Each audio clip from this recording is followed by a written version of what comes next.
Hi, my name is Tim Blankenship, owner of SCV Legal Doc Assist. We're a licensed and bonded legal document assistant firm specializing in divorce.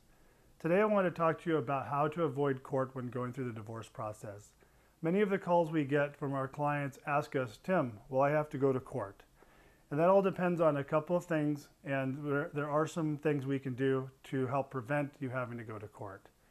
Many times when you go through an uncontested divorce case, the courts or the self-help centers will want you to do what's called a default judgment. A default judgment is where only one spouse participates in the divorce, the other spouse does not respond, nor do they enter into an agreement. We're finding in many cases on these default judgments, because the other party has not been involved whatsoever, the judge will oftentimes ask the one party that's initiated the divorce to come into court to explain the distribution of assets and debts.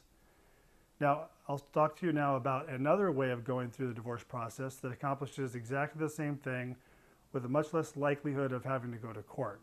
This is called the hybrid judgment. The hybrid judgment is very similar in that the other party will not file a response.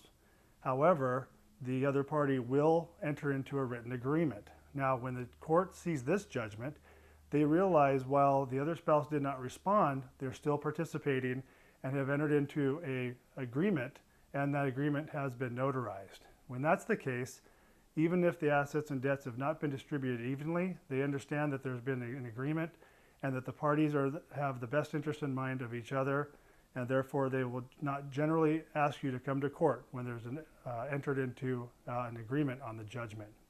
If you have any further questions about the hybrid judgment or how to avoid going to court during divorce, please give me a call or visit one of our local area websites.